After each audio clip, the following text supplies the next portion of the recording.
नमस्कार, मी प्रतीक्षा. आवाज इंडिया मराठीमध्ये आपल्या सर्वांचं स्वागत. तर एक नजर टाकूया आजच्या ठळक घडामोडींवर. मनसे अध्यक्ष राज ठाकरे यांनी आज पत्रकार परिषद घेऊन राज्यातील नव्या शिक्षण धोरणातील हिंदी भाषेच्या सक्तीला कडाडून विरोध केलाय. पहिलीपासून हिंदी भाषेची सक्ती नको अशी ही भूमिका राज ठाकरे यांनी मांडली होती. तर हिंदी भाषा सक्तीचा विषय येत नाही.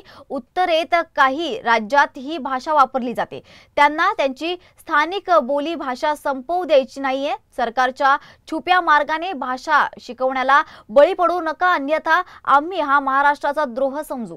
गुजरात सरकारचा GR आणि पहिलीपासून गुजराती, गणित आणि इंग्रजी भाषा सक्तीची आहे. गुजरातमध्ये हिंदी सक्तीची नाहीये, तर तिसरी भाषा शिकायची नाही, तर मग पुस्तक छपाई का सुरू आहे? माझ्या महाराष्ट्र सैनिकांच्या निदर्शनास आलाय की ही पुस्तक छपाई सुरू आहे. याचा अर्थ सरकार छुप्या मार्गाने भाषा लादण्याचे उद्योग करणार असं दिसतंय. याला तुम्ही शाळांनी सहकार्य करू नका. मुलांवर भाषा लादण्याचा सरकारचा प्रयत्न आहे, तो हाणून पाडला पाहिजे. यात मुलांचं नुकसान आहे, पण त्यासोबतच मराठी भाषेचं सर्वात जास्त नुकसान आहे, असं राज ठाकरे यांनी पत्रकार परिषदेत म्हटलंय. एप्रिल महिन्यापासून महाराष्ट्रात शिक्षण विभागाचा नुसता गोंधळ सुरू आहे. आधी महाराष्ट्र राज्य शिक्षण मंडळाचा अभ्यासक्रम असलेल्या शाळांमध्ये इयत्ता पहिलीपासून 3 भाषा शिकवायच्या आणि त्यात मराठी, इंग्रजी आणि हिंदी सक्तीची करायची असा निर्णय झाला, ज्याला महाराष्ट्र नवनिर्माण सेनेने कडाडून विरोध केला. पुढे त्यावर जनमत तयार झालं. पुढे जनमताचा रेटा बघून सरकारने हळूच पळवाट काढली आणि सांगितलं की हिंदीची सक्ती नसेल, पण कोणाला हिंदी शिकायची असेल तर तो अभ्यासक्रमात उपलब्ध करून दिला जाईल. आम्ही जेव्हा तुम्ही पण ज्यावेळेला आपण इथे शिक्षण घेतलं, बरोबर आहे, महाराष्ट्रामध्ये, त्याच्यानंतर 6वी नंतर हिंदी ही ऐच्छिक भाषा होती. ही काही कंपल्सरी भाषा कधीच नव्हती, हिंदी किंवा संस्कृत. तुम्हाला सगळ्यांनाच माहिती असेल. हिंदी भाषेच्या सक्तीचा प्रश्नच येत नाही, कारण हिंदी ही काही राष्ट्रभाषा नाही. ती उत्तरेतल्या काही प्रांतांमध्ये बोलली जाणारी भाषा आहे. म्हणजे एका अर्थाने ती असलीच तर राज्यभाषा आहे. त्यात ती ज्या राज्यांमध्ये बोलली जाते तिथे पण अनेक स्थानिक भाषा आहेत ज्या हिंदीच्या वरवंट्याखाली येऊ लागल्या आहेत, आणि अशी भीती आहे की तिथल्या स्थानिक बोलीभाषा काळाच्या ओघात नष्ट होतील. अर्थात आपली स्थानिक बोलीभाषा मरू द्यायची का नाही हा निर्णय त्यांनी त्यांचा घ्यायचा आहे. आपल्याला काय देणं घेणं त्याच्याशी. पण महाराष्ट्रात जेव्हा अशी सक्ती केली आली तेव्हा मात्र आम्ही आवाज उठवला आणि यापुढे पण उठवत राहू. पुढे सरकारने सांगितलं की इयत्ता पहिलीपासून 2च भाषा शिकवल्या जातील. बरं, याचा लेखी आदेश अजून आलेला आहे का? तसा तो कुठे आला असेल तर आम्हाला तो दिसला नाही.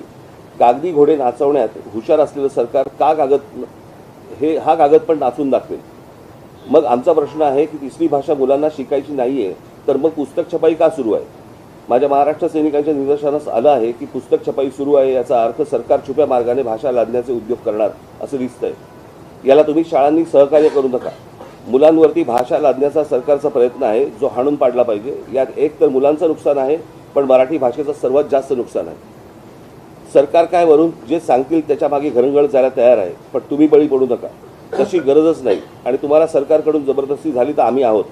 मुळात त्यांना उत्तम सुशिक्षित नागरिक होऊन देशाचं तसंच महाराष्ट्राचं नाव मोठं करण्यासाठी राज्यभाषा आणि एक जागतिक भाषा शिकली म्हणजे झालं.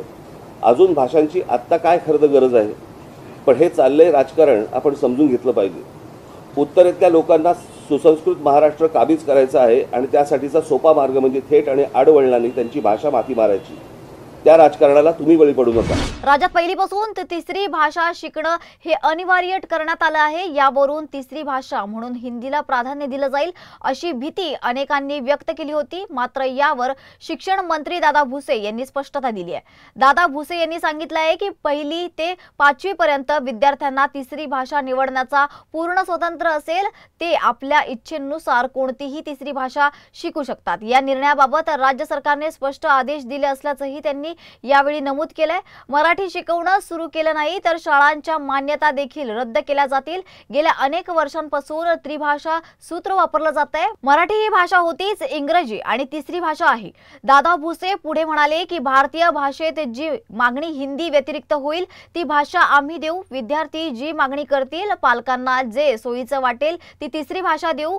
अनेक लोकांशी संवाद झालेत, चर्चा झाल्यात. महाराष्ट्रातील विद्यार्थी मेरिटमध्ये पुढे आले पाहिजे, संधी उपलब्ध झाला पाहिजे, हाच हेतू आहे. आम्ही मराठी बंधनकारक करतोय. महाराजांचा इतिहास शिकवला जाणार आहे. गरजा महाराष्ट्र माझा शिकवणार आहे असंही त्यांनी यावेळी सांगितलंय. इतर काही माध्यमांच्या शाळेंमध्ये आता नाही, गेल्या अनेक वर्षांपासून त्रिभाषा सूत्राप्रमाणे शिक्षण दिलं जात आहे।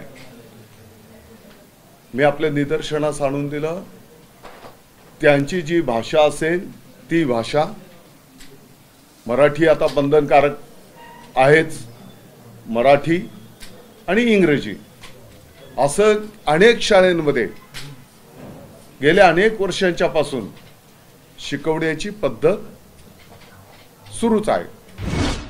राज्य शासनाच्या हिंदी सक्तीच्या निर्णयावरून राज्यात प्रचंड वाद निर्माण झालाय। यावर राष्ट्रवादी काँग्रेस पार्टी शरदचंद्र पवार पक्षाच्या महिला प्रदेश अध्यक्षा रोहिणी खडसे यांनी देखील प्रतिक्रिया व्यक्त केली आहे। हिंदीचे प्रोत्साहन वेळीच थांबलं पाहिजे, नाहीतर हिंदीला दिली ओसरी, हिंदी हातपाय पसरी असं आपल्यासोबत व्हायचं असा सल्ला त्यांनी सरकारला दिलाय।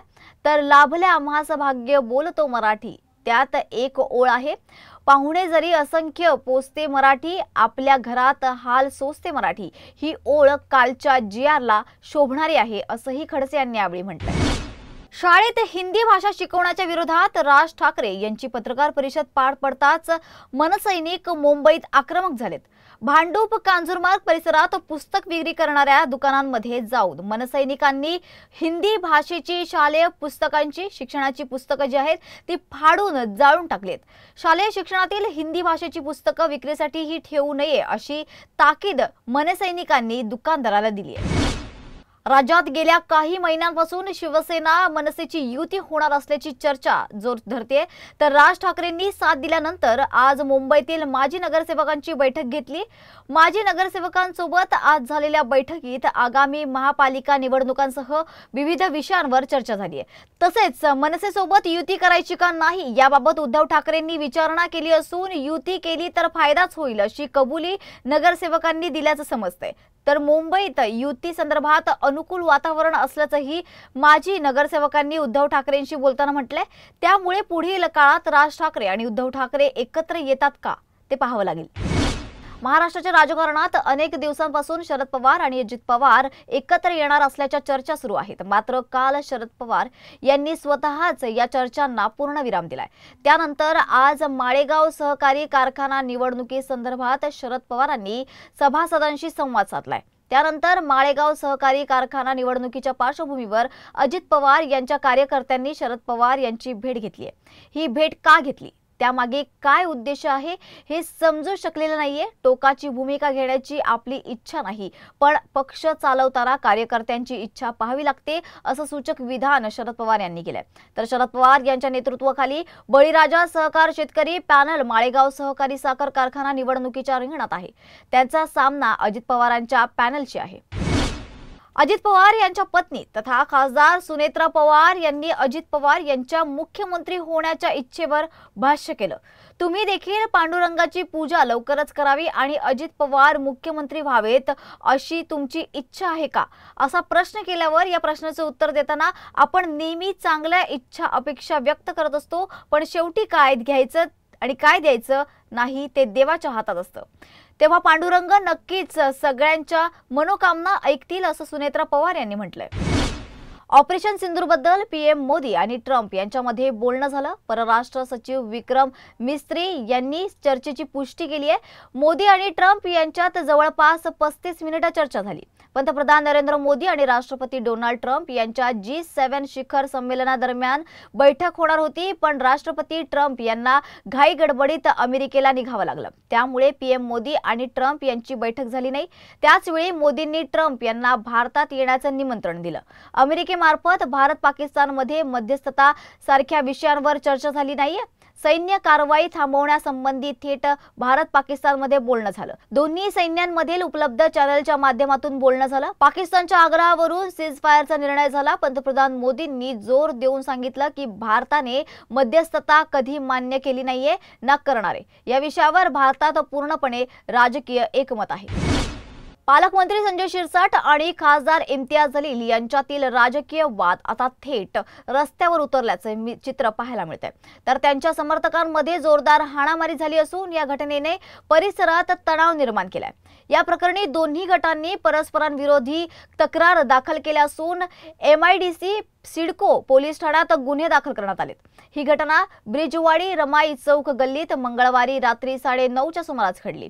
सोशल मीडियावर इम्तियाज जलील यांच्या विरोधात पोस्ट टाकल्याच्या कारणावरून बालाजी खोतकर, मनोज भारसाकडे, किरण सावळे आणि सावजी म्हस्के या चौघांनी शिरसाट समर्थकाला घरासमोर येऊन मारहाण केल्याची तक्रार दाखल करण्यात आली आहे। राज्यातील बहुतांश भागात सध्या पावसाची जोरदार बॅटिंग सुरू झाली असून जूनमध्येच उजनी धरणाने 50शी ओलांडल्याने या वेळेला मोठ्या प्रमाणात पाणी चंद्रभागेत येऊ शकणार आहे। अशा वेळी हे पाणी पुढे तसेच सोडून देणे ही तांत्रिकदृष्ट्या अडचणीचे ठरणार असल्याचं पंढरपूरचे जिल्हाधिकारी कुमार आशीर्वाद यांनी म्हटलंय। तर दरम्यान सोलापूर जिल्ह्यातील धोकादायक पुलांचे स्ट्रक्चरल ऑडिट करणं सुरू असून जे धोकादायक पूल आहे त्यावर तातडीने निर्णय घेण्यात येईल। मात्र आषाढी काळात कुंभमेळ्याप्रमाणेच तात्पुरता पूल उभारणं शक्य नसल्याचं जिल्हाधिकाऱ्यांनी सांगितलं। सोलापूर हैदराबाद राष्ट्रीय महामार्गावरील मुळेगाव तांडा परिसरात बुधवारी सकाळी एक भीषण अपघात घडलाय।